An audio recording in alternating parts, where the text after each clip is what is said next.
We built it from nothing. 5 years of late nights, cold coffee, and the kind of shared exhaustion that feels like intimacy. My boutique agency wasn't just a business.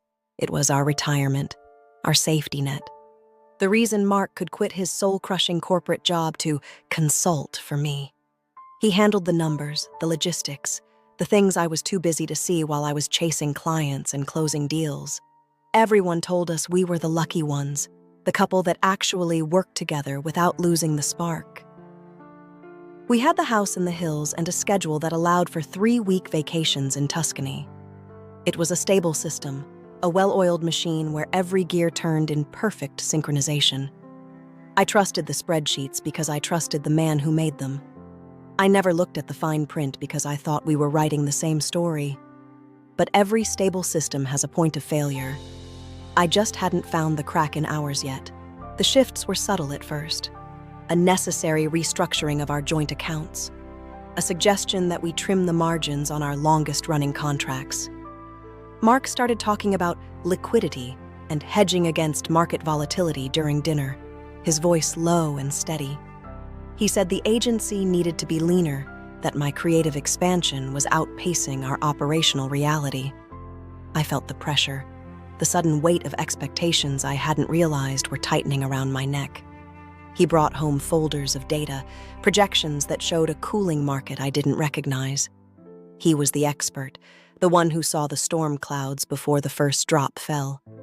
I started second-guessing my own instincts, letting him take over more of the internal controls. I thought he was protecting me from the stress, insulating the dream we'd built together. I didn't realize he was actually tightening the valves. The air in the house started to feel different, heavier, as if the stakes were rising without my permission. Mark's eyes never met mine when he talked about the budget. By the 3rd month, my inner circle had vanished. Mark suggested we end our contract with Sarah, my CFO and friend of 10 years, citing redundant oversight. He took over the banking credentials, the passwords, the direct lines to our auditors. He told me it was more efficient this way, that I should focus on the vision while he handled the noise. I found myself working from the home office more often, disconnected from the pulse of the agency. When I tried to call the bank, the manager told me Mark was the primary signatory now. It was a strategic move, presented as a gift of time and freedom. My world was shrinking, the walls of our beautiful home becoming the boundaries of my influence. Allies became distractions in Mark's narrative, and I was too tired from the market pressure he described to fight back. I was an island, and he was the only bridge left. I was grateful for his strength, for the way he stepped into the gap. I didn't see that he was the one who dug it. Language started to replace truth. The reports Mark gave me were masterpieces of reframing. Losses were investments in future growth. Drained reserves were reallocated capital. He spoke in the dialect of PR and spin, turning every red flag into a strategic pivot. When I asked why the payroll account looked thin, he told me it was a timing discrepancy with our offshore vendors. He made me feel foolish for questioning him, as if I were a child struggling with a complex puzzle he'd already solved. The reality I saw in the office, the quiet staff, the stalled projects, didn't match the vibrant health described in his weekly memos.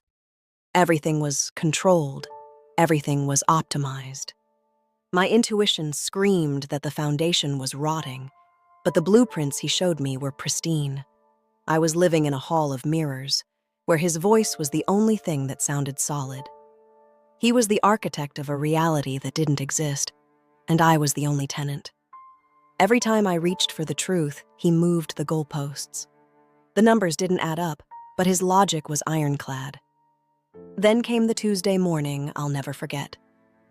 I was halfway to the office when I realized I'd left my wallet on the nightstand. I turned the car around, pulled into the driveway, and let myself in quietly. I didn't want to disturb Mark's deep work session in the bedroom. As I reached the top of the stairs, I heard his voice. It wasn't the confident, booming tone he used with me. It was a whisper, intimate and calculating. I stopped outside the door. my hand hovering inches from the wood. "We'll drain her business gradually," he said into the phone. "Transfer the assets to the Shellco accounts before the Q3 audit. My wife won't notice anything. She trusts me too much to look." The silence that followed was louder than the betrayal itself. My heart didn't race. It went cold, a sudden, absolute freezing of my entire world. I didn't burst in. I didn't scream. I just stood there, clutching my keys until the metal bit into my palm. I quietly closed the front door behind me and walked back to the car. The betrayal wasn't just the money. It was the 5 years of manufactured intimacy, the carefully curated support that was actually a scouting report for my weaknesses. He hadn't just stolen from the business. He'd harvested my trust like a crop. I sat in my car for 20 minutes, staring at the steering wheel, replaying every dinner, every vacation, every "I love you." They were all tactical moves. The market pressure was his invention to make me compliant. The restructuring was his way of bypassing my signatures. He was building a life for someone else using the bricks of my labor. I realized then that I wasn't his partner. I was his mark. The man I'd slept next to for half a decade was a stranger who had spent every day calculating the cost of my ruin. He had already moved the critical pieces in private, thinking I was still playing a game of checkers while he was finishing a grandmaster's chess match. He thought the damage was already done, that I was too far gone to recover. But he made one mistake. He assumed his whisper was the final word. I knew exactly where he was hiding the stolen capital. The true impact wasn't visible yet. Mark still made me coffee every morning. He still kissed my forehead and told me not to worry about the slow Q3. I played the part of the trusting wife with a precision that would have made him proud. But at night, while he slept the deep, peaceful sleep of the arrogant, I was in the basement with a burner laptop. I audited every transaction he'd ever made. The rot went deeper than I'd imagined. He hadn't just been skimming. He'd been intentionally tanking our credit rating to force an emergency loan from a company he secretly owned. He was planning to bankrupt the agency, buy the assets for pennies on the dollar, and leave me with the personal liability for the debt. The damage was structural, a slow-motion demolition of everything I'd worked for. He was waiting for the final collapse, his finger on the trigger, waiting for me to break so he could rescue me into poverty. I watched him across the breakfast table, marveling at the mask. He was a predator who thought he'd already cornered his prey. I needed to move fast before the final audit. I didn't call the police. I didn't call a divorce lawyer. Not yet. I called a liquidator I'd known since before I met Mark, a man who specialized in difficult corporate extractions. We met in the back of a dingy diner 3 towns over. I didn't want justice. I wanted consequence. I started the project. I began feeding Mark the exact data he wanted to see, confirming his bias that I was clueless. While he was busy moving assets into his shell company, I was quietly moving the actual value, the intellectual property, the client lists, the proprietary software, into a new entity he couldn't touch. I was creating a hollow shell for him to steal. I let him think he was winning, encouraging his strategic moves, and even suggesting we move more money into the investment accounts he'd set up. I was building a trap out of his own greed, using his incentives against him. Every paper I signed was a decoy. Every smile I gave him was a countdown. I was preparing a response he wouldn't see coming because he was too busy looking at the numbers I was hand-feeding him. He thought he was draining the business. He was actually just filling a bucket with holes. 6 months later, Mark proposed a celebration.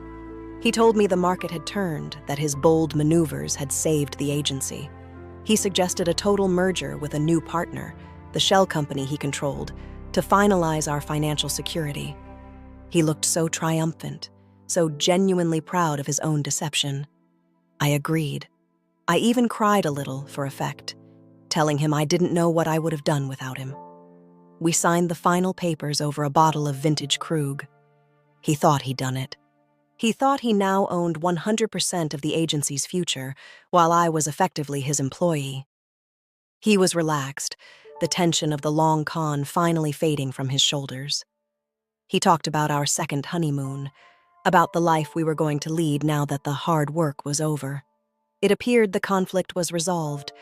The victim had been processed, the assets secured, and the marriage preserved, at least on his terms. I watched him drink, feeling nothing but a cold, crystalline clarity. He was celebrating his victory in a war that had only just truly begun. The papers he'd just signed didn't merge our assets. They merged his liabilities. The next morning, I was gone before the sun came up. I left a single folder on the kitchen island. Mark woke up to a silent house and a notification from his Shellco bank account. The merger he'd signed the night before included a clause he'd overlooked. A clause I'd inserted into the 100th page of the dense legal stack. It didn't transfer the agency to him. It transferred the agency's $4 million in outstanding tax debt and vendor liabilities, which I'd carefully consolidated over the last 3 months. The actual business, the clients, the staff, the name, had been legally dissolved and reborn as a new firm owned entirely by my sister. Mark hadn't drained my business. He'd inherited a toxic debt bomb that was now personally guaranteed by his own secret accounts. The assets he thought he'd stolen were phantom entries in a ledger I'd controlled. He was now the sole owner of a bankrupt shell, and the creditors were already calling. A hidden truth changed everything. He wasn't the master manipulator. He was the fall guy. He stared at the screen, the realization hitting him with the force of a physical blow. The system he'd tried to exploit had just swallowed him whole. The payoff landed with irreversible consequences. By noon, his secret accounts were frozen.